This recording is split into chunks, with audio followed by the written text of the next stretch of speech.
প্রতিফলক পৃষ্ঠ থেকে একটা শব্দের উৎস 60 সেন্টিমিটার দূর দেওয়া আছে। এখানে বলা হচ্ছে যে এস অবস্থান থেকে শব্দ করে কোনো ব্যক্তি 10 মিটার পার সেকেন্ড সমবেগে সামনের দিকে দৌড়াচ্ছে। ওই দিনে আমার তাপমাত্রা ছিল 30 ডিগ্রি সেলসিয়াস। শব্দটি উৎস হতে প্রতিফলক পৃষ্ঠে পৌঁছানোর কতটুকু সময় লাগবে সেটা আমার নির্ণয় করতে হবে। দেখো শব্দ সবসময় সমবেগে যায়।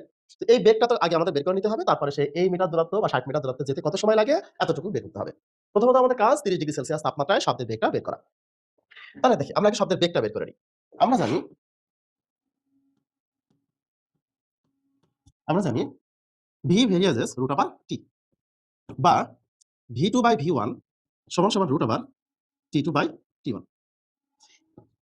v2 সমান সমান রুট ওভার t2 মানে এখানে 30 ডিগ্রি সেলসিয়াস। তাহলে দেখো 30 ডিগ্রি সেলসিয়াস অর্থাৎ 30 প্লাস 273 তার মানে 303 কেলভিন।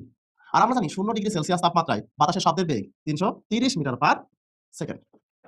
তাহলে t2 সমান সমান কত পেয়েছি দেখো 303 বাই t1 মানে 0 ডিগ্রি সেলসিয়াস অর্থাৎ 273 ইনটু আমাদের এখানে v1 v1 v1 এর মানটা আমরা এখানে বসাবো বা v2 সমান রুট ওভার 303 বাই 273 v1 মানে 330 ধরে অঙ্কটা করছি আমি। তাহলে অর্থাৎ 347.66 মিটার পার সেকেন্ড। এই দিনে আমাদের শব্দের বেগ 347.66 মিটার পার সেকেন্ড। এখন হলো এই জায়গা থেকে শব্দ করেছে আর এই জায়গায় শব্দটি গিয়ে পৌঁছায়ছে, মূল শব্দ শুনেছে। তাহলে মূল শব্দ শুনতে কত সময় লাগে?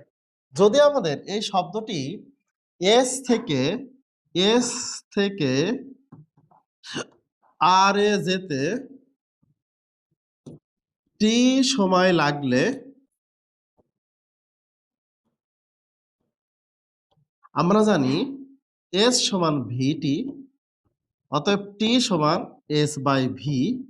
এস এর মান এখানে দেখো 60, ভি এর মান কত 347.66 অর্থাৎ 0.173 সেকেন্ড, 0.13173 সেকেন্ড।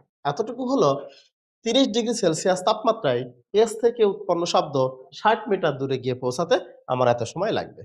আশা করি অঙ্কটি বুঝেছ।